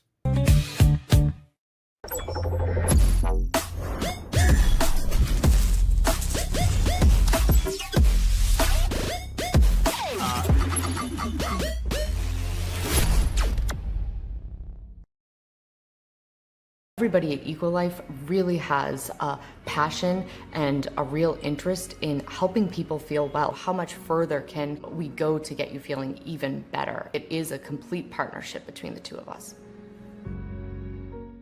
What if you could clean clean? With bio-based formulas and deep cleaning enzymes. No dyes, phthalates, or mystery ingredients. Just powerful pods for your dishes and laundry. Now you can, with drops. Made clean, made to clean. It's not just a glove, it's a 44 Pro. Crafted with dedication, made for performance, and built to last. Get your custom glove today at 44pro.com and experience the 44 Pro difference. That's 44pro.com, 44 Pro. It doesn't matter if your investment budget is small or big. All you need is Benzinga Pro and its powerful news alerts, price tracking, and portfolio monitoring. Subscribe now, and we'll skyrocket your portfolio today. If you want the best for your body, you want Ascension Providence, the largest sports and orthopedics group in Central Texas. Using innovative and cutting-edge technology, we're able to understand your body better than ever, delivering treatment with precision. And with our fellowship-trained and board-certified doctors, you'll receive excellent care. Work with a team dedicated to your health, wellness, and safety. So you can perform. At your best. Ascension Providence, caring for Texas families for over 120 years. Football is back, and Underdog is the best place to make picks and win money all season long. Playing on Underdog is easy. Just pick whether your favorite players will go higher or lower on stats like touchdowns, receiving yards, interceptions, and more. Get your picks right, and you could win up to 5,000 times your cash. You can play with as little as $1. Download the app today and sign up with promo code Mosley to score $50 in bonus funds when you play your first $5. That's promo code MOSLEY. Millions of fans have already won billions making picks on Underdog. Will you be next? Underdog, make picks, win money. Must be 18 plus, 19 plus in Alabama and Nebraska, 19 plus in Colorado for some games, 21 plus in Arizona, Massachusetts, and Virginia, and present in a state where Underdog Fantasy operates. Terms apply. See assets.underdogfantasy.com/web/play-and-get-terms_DFS_.html for details. Offer not valid in Maryland, Michigan, Ohio, and Pennsylvania. Concerned with your play? Call 1-800-GAMBLER or visit www.ncpgambling.org. In New York, call the 24/7 HOPE line at 1-877-8-HOPE-NY or text HOPE-NY. That's 467-369. Underdog. Yes, it's that time. I have made my underdog picks for college football weekend. And Mosley, I'm going to be a little bit of a hater this weekend because normally I look for stats on underdog that I think players will go higher, but I have two lowers in my underdog play this week. John Mateer, lower than 299.5 passing yards this week. I think Mississippi State might shock Oklahoma and get a win this weekend. Jeff Lebby and Blake Shapen and crew. Mateer has not thrown for 300-plus yards in several weeks. He won't this game either. Brendan Sorsby against that Baylor defense. Listen, Baylor's defense, it has been said, will give up yards on the quarterback run.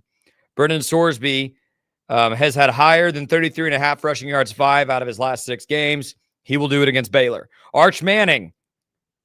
Oh, I'm sorry. I was looking at the wrong game when I said Mateer is going against Jeff Lebby. It's Arch Manning that's going against Jeff Lebby and Blake Shapen and them. He will have lower than 249.5 passing yards. And then Bear Bachmeier coming off a big win against Utah. He had 22 pass attempts in that game against Utah. It was his lowest attempts in 6 weeks. He will have higher than 22.5 passing attempts to beat Iowa State this weekend. That is my underdog set of picks. And if you'd like to pick along with me, maybe you'll win some money as well. Use that promo code Mosley. They will give you 10x. You put in $5, they'll give you 50 in bonus cash just to play with. Again, promo code Mosley. It helps us out and it helps you out. Underdog. Play games, win money. Matt Mosley. Oh, yes. Play them. Play them. Lebby. God, Jeff Lebby. God love him. Man, if they could just ever win an SEC game. Will he ever win one? I think they like him. He kind of fits. He's just kind of a big galump of a guy, just kind of fun. He just seems like kind of a country dude. I think he's a pretty good coach, but they can't. These guys just lose in the saddest of ways with Blake Shapen driving to win the game and just flinging an interception at the end. That's a tough way to do business in the old SEC. Auburn, Mississippi State, 2 decent programs who never win games. Kentucky's basically the same way. Vandy used to be. Vandy wins a lot now. And that is the deal. Good to have Grayson. And interesting, Scotty, I think he liked our graphic. He did not agree. He thinks K-State is going to kind of get rolling here. That's interesting thought. But, I mean, the only thing he really didn't like is I think we had somebody going up that he didn't think much of. I think it was Arizona. He didn't like that one. But, hey, we're open to criticism. I thought he was somewhat constructive in the way he did that. You know what I love about Grayson is that when we flashed those basketball stats, Scotty, he was humble. He's a humble guy, but he also kind of let us know that he has some game. And I wish 32-year-old Mosley could somehow return just for a couple of evenings of pickup with 32-year-old Grayson Grundhoefer. Then you could have that could be some interesting. It'd be an interesting matchup because you would have mean, fouling, snarling, big-time defense versus what sounds like a pretty good offensive player. That'd be good. Sadly, all you're stuck with is 51-year-old Mosley versus 32-year-old, and that's not going to look great. They're still snarling, still angry, but I would pop an Achilles so fast. It would be awful. Okay, without further ado, Scotty, you probably hadn't had time yet. I know you've had a lot on your plate. Of course, we're getting ready for the green and gold deal. But what we need to do before we do any Baylor basketball is Trivia Thursday. Schmaltz's Trivia Thursday. And boy, I'm a little sad today, Scotty. We don't have a medical professional. I mean, you're basically... We'll have another one. Don't worry. We'll have another tomorrow. Our Ascension Providence, this is basically like your healthcare plan now. I think you've canceled whatever healthcare you have. Matt, let me tease this for tomorrow. What do you have for us? We have Waco's only pediatric sports medicine doctor with us tomorrow. The only one in Waco. Big time. It doesn't do us any good, but the people that have kids, and you do that, you have that now. I've got a kiddo that Matt this week took her first steps independent. Okay. Of holding hands. I'm very excited about that, but I hope we don't need I thought you were going to say an injury. I was like, no. She is at the right at the precipice of going from infant to toddler. And thus, I hope we don't need a pediatric sports medicine doctor anytime soon. But I know who I'm going to call. It's Ascension Providence. Okay. Good. What do we have for Schmaltz's Trivia Thursday? Here we go. And we do have people watching live. If you want to jump into the live chat here on YouTube, first answer, if you get this correct, come on in. You get the free Schmaltz sandwiches. Matt, before I throw this on the screen, keen viewers will note, we will see if anybody was paying attention. Grayson Grundhoefer unintentionally, unknowingly answered the Schmaltz's trivia question. Here it is. VJ Edgecombe broke several records in his NBA debut. Who previously held the Philadelphia 76ers scoring record in a debut? Grundhoefer mentioned it. I gasped, thought maybe I should draw up a different question, and I thought, no, keen viewers will be rewarded. I know the immediate people I would guess with the Sixers and just with the careers. I'm just making sure the people I'm thinking about. So some people, when you go way back, some people started in like the old ABA, and so you have to kind of wonder. Now, what's a little tricky is, Matt, we already have a winner. Dang it. Okay, I was going to really walk through this. But Matt, you win. You get 2 free sandwiches to Schmaltz. Matt, I will tell you, this winner has been a longtime faithful viewer and commenter on the Pete Souza show, and so it's good to see him come on over. Good. To the Mosley show. What, Faith Lynch? Bear the Truth got it right. It is AI. Allen Iverson had set the record in his rookie debut at 30 points. VJ Edgecombe last night, of course. Is Allen Iverson at the bottom of your coffee mug there?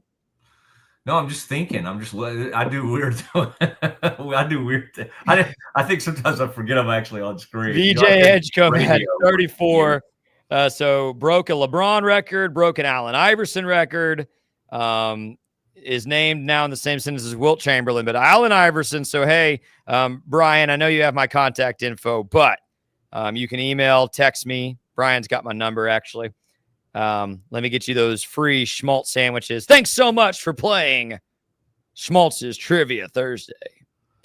I was looking to see where Wilt started his, because he played for the 76ers, but they were called the Philadelphia Warriors.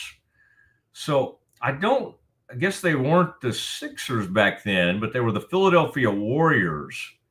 And I thought he debuted his rookie season, by the way, it was 1959-60, and he averaged 37.6 points per game. Now, his best year ever was he averaged 50 points a game in 1961 and 62. It's just crazy. 50 points per game for Wilt Chamberlain. And then he finished up his career at 72-73 with the Lakers. And he was averaging at that point, oh my gosh. One year he averaged 27 rebounds a game early in his career. 27. He averaged 27 rebounds. Golly. But great for VJ. That was great. And great for our man there. That was Bear the Truth with a good win there. You play, you win. Come over to the dark side. Come over to the Mosley show. You can watch both shows, but we love having you in there in the comments. And there you go. Thank you, C&B, Central National Bank, our presenting sponsor, and then Ascension Providence. Tell you what we'll do, Scotty. Let's do the one where Scott Drew. This is at the Big 12 Media Days yesterday. Happy birthday to Scott, by the way. Scott Drew turns 50, 54, 55, one of those. Let's call it 54. Let's keep him younger. But Scott's does celebrate a birthday today, and he was at Big 12 Media Days, and he was up on a platform with Fran Fraschilla was sitting up there. I think that guy on the far left was there's Sean Farnham was there, and I want to say like Matt Schick or somebody. The guy on the far left, I'm not totally sure who that was. But let's listen to the conversation they had with Scott Drew. And then, Scotty, I think our people are going to like this, especially our people who they'll tune in and watch the whole show later and all of that, because we've been seeing like a ton of downloads. And so people are watching this at different times, but our numbers have just continued to surge. And so we're grateful for that. But they have a little conversation over on the side with Tunde Yesufu, and he just seems like an awesome young guy. So let's check in with Scott from Big 12 Media Days in Kansas City. My guy. Iowa State. Go to the Baylor Bears. Team up here, good man. To see you. Well, it's always the dream team when Franny's around. You know that. It's a part of it. I'm just dreaming about the season. Hey, I love the gold shoes, by the way. I did. Green and gold, baby. Let's go. I know. Tell us something, Coach. I just got my Blazers. My custom-made Blazers. Oh, there you go. I wear these in Waco. I eat for free when I wear these in Waco. Not really. You eat for free a lot of places. Not really. Yes, he does. That's why he has a lot of friends. 20 wins a season ago. I know you're looking for bigger and better. National championship a handful of seasons ago. Wasn't that too long ago? What have you learned here in the last 12 months and that impacted your approach going into this season? I learned yesterday you can sign G League guys. I don't know what I'll learn tomorrow, but this week basketball is just crazy right now. Yeah, I can tell you, for all of us that probably drive down a highway, you want to see a speed limit. You want to know it's enforced, and I think all the coaches are on the same page. Who can we recruit? Give us some rules, guidelines, and then allow us to be able to do our jobs. With that being said, the great thing about coaching, there's always things to adjust to. Rules change in officiating, which changes up what you might do offensively, defensively. You get new personnel, so you're going to adjust what you do to your personnel. And obviously, if you haven't adjusted in the last couple of years, you're way behind because there's been a lot of changes. You've been a victim of your own success because how many years in a row have you had a first-round pick? 5. So we're the only school to have 5 straight years of a top 19 pick. Right. So I don't know how long of a first-round pick, but we're the only 5 in the last 5 years of a top 19. You may have a 6th. You may have a 6th. If we don't screw them up. Yeah. But, I mean, as much as that's been an incredible recruiting tool, how is that? Has that hurt in some ways? That like Yves Missi was not supposed to be a one and done, and unfortunately, you did too good a job of coaching him. And my point is, at what point does the success of the program and all these great young players go to the NBA? it has to set you back a little bit? Well, some you're probably going to have for 8 months, and you can plan accordingly, and then others develop and they leave, and now you're because to get somebody of that caliber, you probably recruited them 2, 3, 4 years. So when someone leaves, would we be a better coach if they came back? Absolutely. Yeah. Things seem to work a little better on the offense and defensive end. But at the same time, since 2019, only us, Houston, and Gonzaga have all won a game in the tournament. So we'd all like to win the last game, but out of 365 schools or 356 schools, whatever it is, 365 right now, there's only going to be one of them that wins that last game in the NCAA tournament. So at the end of the day, we've been consistent. We've won third winningest Power 4 program in the last 5 years. And I take this line from you. The Big 12, Ken Palm Analytics, 9 of the last 12 years, been the tough.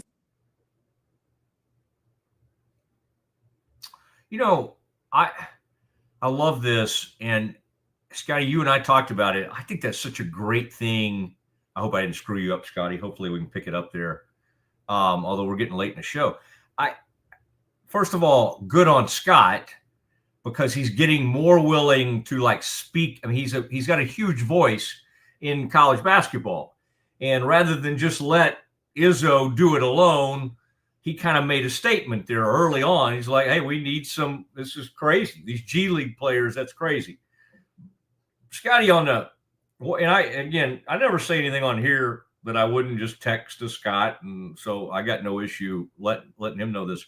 But that stat since 2019 or whatever, there's 3 schools that have won at least one game in the NCAA tournament. I wish we could get away from that. That's not once you win a national title, you're not measured on winning a game, getting to the second round of the NCAA tournament. No, that's not a thing. That's not nobody.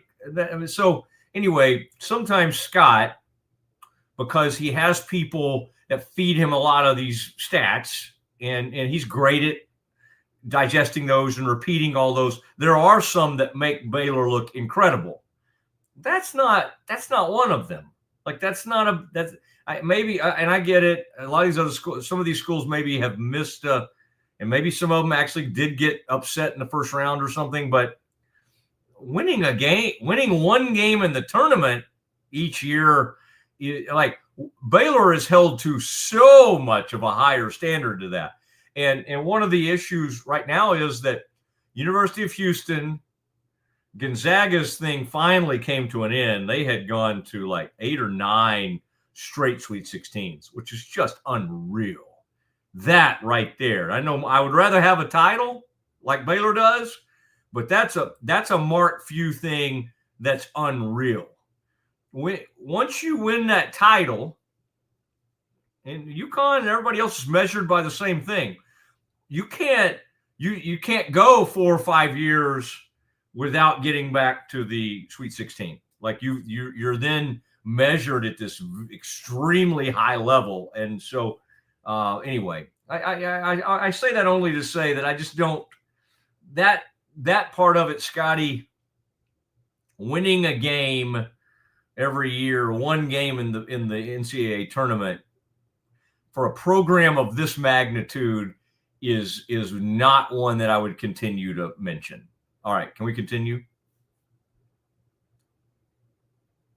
Toughest conference in the country. So if you can win in the Big 12, you can win anywhere. Coach, last year, roster construction, you kind of front-loaded your roster. You had a couple injuries that set you back. How did that change your philosophy as far as the roster construction of this year's team? Well, just like every coach after a game, you try to make adjustments and improve in areas that you need to improve. And with us, we tried to get more size, length, and depth. So go figure, we've had one player already tear an ACL and is out for this year. And then we're waiting on our big Bodo from High Point to become healthy enough to practice. So we do like our depth, though. and hopefully we get Bodo back soon because we will have a lot more size and length. This guy's a Southern California guy. He knows about. Oh, we know all about him. Yeah. Hey, I read The Culture of Joy this summer. Yeah. Even though I'm dyslexic, I read a book this summer, Mom. I just want to let you know. Hey, Scott Drew's book. I read it every summer. Okay. I can only do one. Both of you are lying. Hey, both of them. Tunde Yesufu from St. Joe's, right? Stud. Again, not like VJ, Jeremy Sohan. What do you see from him not only in terms of his talent, but in terms of his maturity, that you think he could make an impact on this year's Baylor team? Well, the California all-time leading scorer, but the two that you named right away, VJ and Jeremy, both good on the offensive end, but both capable of being elite defenders. Right. And Tunde has that capability to be an elite defender, physicality, athleticism, size, length, instincts. But to be good on defense, you got to want to play defense, understand the importance of it. He does. So at the end of the day, as we all know, every player wants to score a lot of points, but the NBA has probably got 2 or 3 max deal guys. They're shooting the ball all the time. They need somebody to defend, and a lot of times that's the best way to get to the NBA. Scott, thanks for doing it. I like that. I hadn't seen that in a while. The Baylor. The Sailor Bear? I like that. Baylor logo. We got a lot of versatility in our game. Here? Yeah, we got a lot of versatility in our retro. I got you. Thanks for doing it. Appreciate it. Hey, you haven't read The Culture of Joy, have you? No, It's in paperback. It's in paperback. 6 months. You give it to me. I'll get it for you on Kindle. Thank you. Not going to lie, took the Cliff Notes version and got through it really quickly. Hey, thank you for all you guys do for college basketball. Thanks, Coach. Thank you. Mentioned Yusufu, who is a McDonald's All-American Slam Dunk Contest winner. He's with Chancellor. Well, one thing about Baylor, they certainly know how to pick them when it comes to freshmen, and Tunde is a perfect example of that. we may I was saying, Scotty, I was just saying the words mic drop because it's kind of, wasn't that funny? Scott just kind of, I mean, probably it was meant to him stay there at least until they got the camera off the deal. Scotty just threw down his mic and took off. And then maybe we'll save that for tomorrow. Matt, can I point out something that was cracking me up during that interview, though? What's that? They're all talking about Scott Drew's book, and they kept saying The Culture of Joy. And even Scott himself was like, have you read The Culture of Joy? Matt, the book is titled The Road to Joy, not The Culture of Joy. And I don't know if Scott was just being kind and not wanting to embarrass the guys. No, in that moment, he probably thought, well. Or if Scott Drew does not know the title of his own book, we have it here in the studio. It is The Road to Joy by Scott Drew. Would love, they're not paying us, but you should go buy it if you don't have it. I'll do a free promo for Coach Drew. Yeah, it seems to be mostly about that chaplain that you're friends with, or maybe at one of the churches you visited over the years. What's his name? Mark Weibel. Weibel, yeah, he comes up a lot in that. He just Matt retired from his position at Highland last year after 40 years. Wow,